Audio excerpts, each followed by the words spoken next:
Hey guys, welcome back to Sophisticakes by Mary. I lied, I have one more Valentine's inspired cake. For this cake, I decided to do a textured buttercream and do some chocolate dipped cherries and strawberries and some other chocolate accents. And I couldn't decide if I wanted to finish this with just chocolate or the fans, so I did both. So you tell me which one you like better. First thing I did was go ahead and take my chocolate layers. These are 7-inch layers, and I am leveling the tops off. For some reason, these cakes baked up really fluffy this time, which, not a problem. Nothing wrong with fluffy cake. Just, it was a little crumbly to level off, but trust me, they are very moist. Just very fluffy. So I am just using my serrated knife and tucking it underneath the, I'm going to call it the lip of the top there, and level it off all the way around the same height. Kind of use your turntable to do the spinning instead of moving your hand as much. And then I'm using a chocolate ganache dam, which I'm glad I did because the cake was so soft that it helped kind of hold it together a little bit here. And I'm just filling with my American buttercream. And I'm pulling that chocolate in just to kind of lock in the buttercream. You don't have to do that part. Just sometimes I do, sometimes I don't.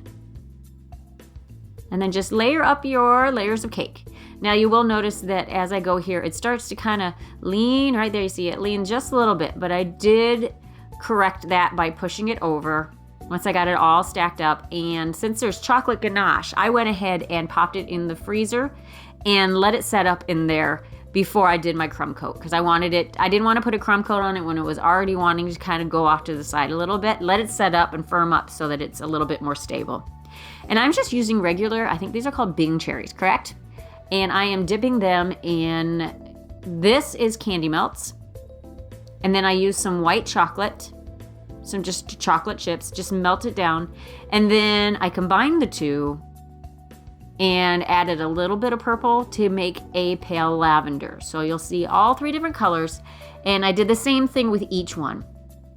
Now for the strawberries, to help me dip them, I stick a toothpick in the top, pull the leaves up, and hold on to the toothpick and the leaves when you dip it. That just makes it a little easier to have control over your strawberry. And then you can also pop it in your foam cake dummy or whatever support, whatever you're going to use to dry your strawberries on. You can stick it in like a cake pop, and that way you don't have a flat edge or a flat bottom on any of the sides, so that they're all uniform all the way around. And I have a chocolate heart mold that I wanted to use. This is why I did one more Valentine's Day cake, because I wanted to use this chocolate mold that I had bought. So I'm just using the extra chocolate, melted down chocolate, and putting them in the mold. I'm just using a spoon. You can use a piping bag. There's lots of different ways you can put it in there, but I had a spoon handy, so I just spooned it in there, and then I am just tapping out any air bubbles, because you will get bubbles that will get trapped in there. And if you tap your mold, that will bring them up to the surface, which is actually the backside of the molds. That way they're not in your surface that you're seeing. So here is my white chocolate that I did. And I also have this crackled glass, I guess it's just called a crackled chocolate mold. It looks, or fractured, I can't remember what it's called, but I will attach a link on where to get that. And I'm using all of the same colors of chocolate I'm using to make one of those chocolate bars also. So here I'm using it's almost like a dusty pink. It's a candy melt. It's flavored strawberry, I think. And that's just the color it came in. And there you can see the lavender that I came up with. And to release your chocolate from your molds, just pull the edges away first after it has set up, and pull it slowly away.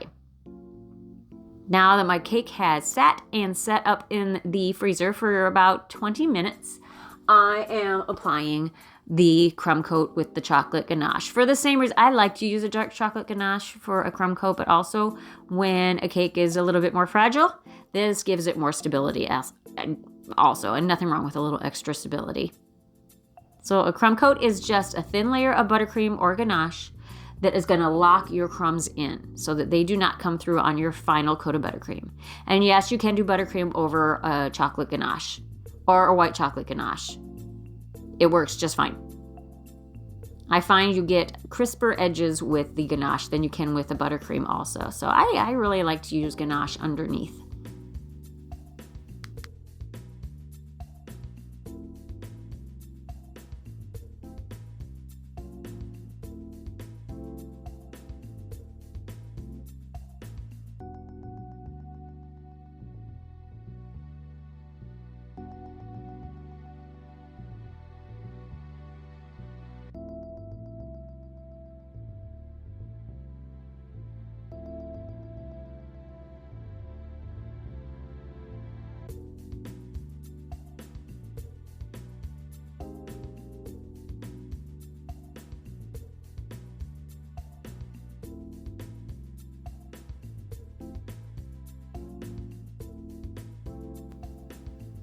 And once you get that all smoothed out, go ahead and pop it in your refrigerator for 20 minutes or your freezer for 10 minutes.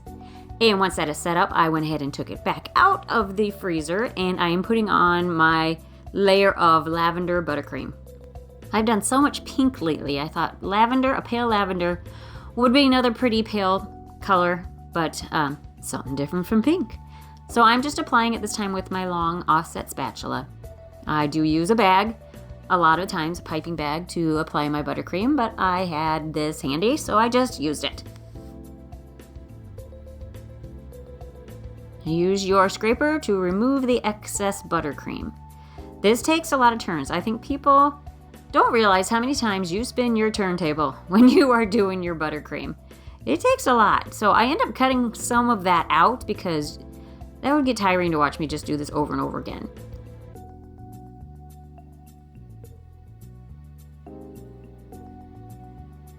And then I use my big scraper to try to remove it all evenly, top to bottom, for your final scrapes. And then go ahead and smooth out the top, pull that lip up, and then pull it into the middle. And then I am doing my texture buttercream. This is just my white buttercream, and I'm just using my smaller offset spatula and just kind of brushing it up into the sides, just kind of randomly. I didn't want it too planned out. I wanted it to just have some texture that was not overly uniform.